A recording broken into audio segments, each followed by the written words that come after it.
Hey guys, it's Austin, and if you're anything like me, you're panicking about the college process right now. Like, no holds barred, absolute disaster, Patriots without Tom Brady level panicking. And that is completely okay. Still, the college process is stressful, and since Miss Rona is going to take God knows how long to run her course, I'm going to be making a series of videos to tell about how I navigated the college process. Now, I am not a college counselor, nor am I an aardvark. I'm just a computer science nerd who has an unhealthy obsession with microwave popcorn. This first video is going to be very general, so if you want specific tips on Duke, Dartmouth, or Stanford, or another school, then links should be down below. So without further ado, here's what you came here for.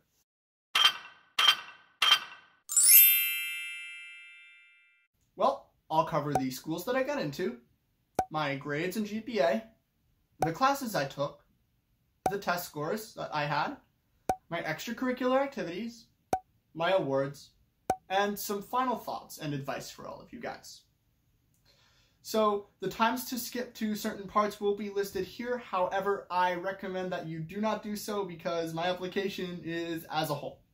Without further ado, here's how I got into college.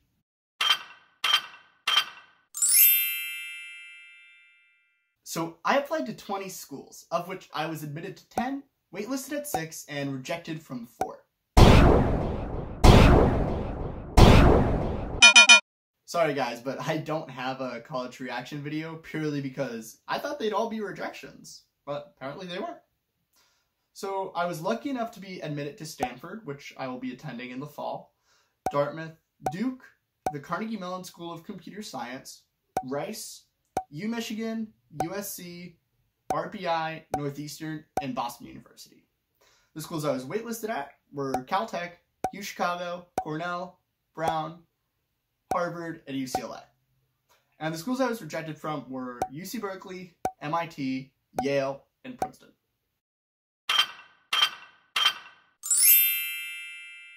So before I go into this topic, I feel that a bit of background is necessary. I attended a private day school, but it wasn't really what you would consider a feeder school. Of each grade of about 130 kids, typically about 6 or 7 would go to top 20 schools. So when I got my admissions, I was pretty excited.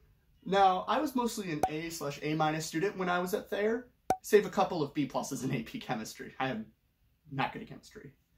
And so I had an unweighted GPA of a 3.86 in the regular decision round and a weighted GPA of a 4.25.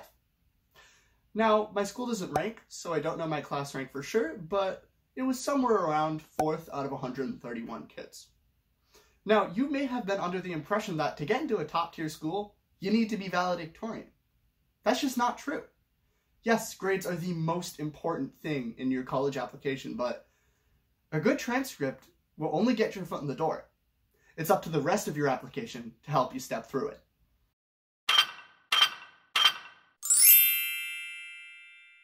So in my freshman year, I took English 1, Spanish 2, World History, Algebra 2 Honors, and Integrated Science 1 Honors.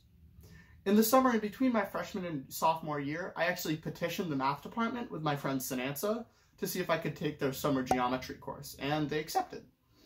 And so for my sophomore year, I was placed into Pre-Cal Honors, Modern European History Honors, English 2 Honors, Spanish 3, Integrated Science 2 Honors, Programming 1, and I was recruited midway through the year by the mock trial team, so I also took Law and Society starting semester 2. So my junior year, I did go a bit crazy. I took 5 APs, which was quite irregular because my school typically doesn't have kids take APs until their junior year. And since I had accelerated my math schedule, I took another one on top of all the ones that were finally available to me. So I took AP Calculus BC, AP Language and Composition, AP US History, AP Chemistry, and AP Computer Science A. I also took Spanish 4 Honors and Law and Society again. So my senior year, I once again decided that I should probably take a lot of classes. So I took AP Spanish, AP Gov, AP Physics, but only the mechanics part, Multivariable Calculus, Advanced Composition, Data Structures, and Law and Society again. I also served as a teaching assistant for a Programming 1 class. And finally, I took some courses that were outside of my school. During my sophomore and junior summers, I took undergraduate courses at Carnegie Mellon through their APEA program, and I also did some online learning through a computer science platform called treehouse.com.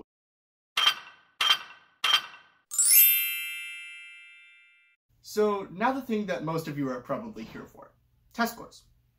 So for those of you who don't know, there are two main college entrance tests, the SAT and the ACT.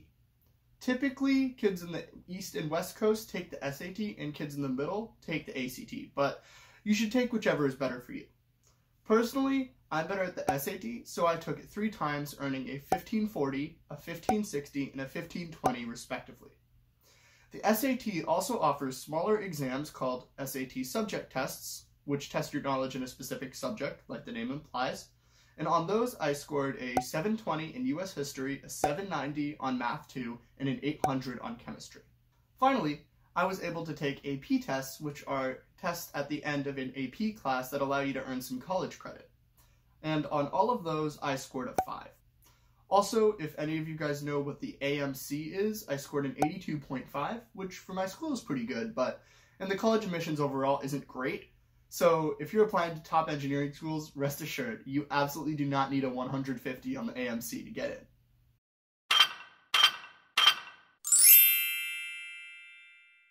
So if there was one big strength to my application, it was probably my extracurricular profile. Admittedly, I'm someone who hates being bored, so I kind of just did a lot in high school. And in order of my Common App, there were various programming pursuits, which was essentially just a list of all the languages I knew, as well as some of the cool projects I had worked on in the past. Also, I was student body vice president and a student government representative for the 2 years before that, which was good because I got to list some of the programs that I put into place, which I think showed both leadership and initiative. I was also part of my school's trivia team. We were pretty successful, and we got to go on to what was essentially Massachusetts's Jeopardy for high school teams, and it was really fun. We made it to the top 8 every year. I also was in the fall musical every year, and my junior year I got to play Cogsworth, and my costume was basically a piece of upholstery, so I look like a chair. It's pretty fantastic. I also was the president of the Homeless Empowerment Club, which was essentially a club that ran our school's coat drive and was fundraising for the Homeless Empowerment Project of Boston, which provides low-income and homeless people with a way to generate income. I was also a peer tutor for Algebra 2 through Calculus for 3 years, and I also was on our mathletes team because pizza, math, how can you say no? I also was a sports manager, which was essentially a glorified statistician and scorekeeper. And I also was one of the main members of the mock trial team. So I would typically play a witness or would conduct cross-examinations for my school, which was awesome. So when I was applying to college, I always thought that you needed some like crazy extracurricular to wow the admissions office at a top-tier school. But that's just not true. Working in a pizza shop can be just as cool as working in a U.S. Senator's office, as long as you portray it correctly. For example, I wrote an essay about my sports managing position, which admittedly wasn't a super exciting activity, but I made it humorous and explained how it connected with computer science with a program that I had written to keep statistics.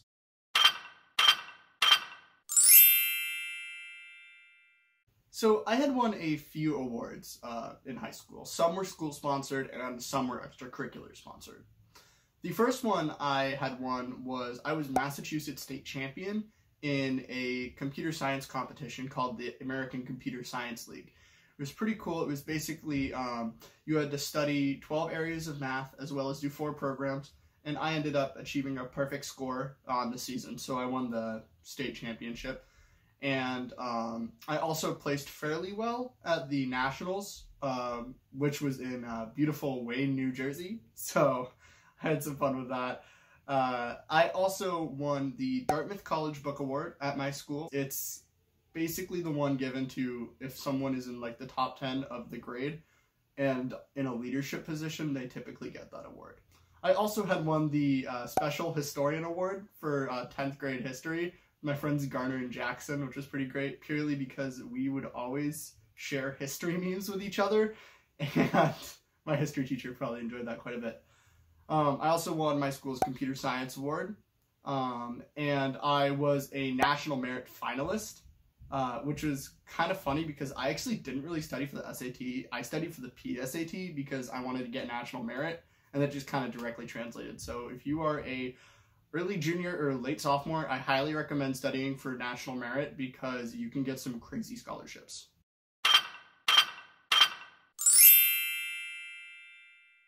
So a lot of you guys probably skipped to the very end of this video asking, what's that secret key that got me into all of those top schools? But to be honest, there really isn't one. One thing that's super important to know about college admissions is that it's kind of like casting for a play.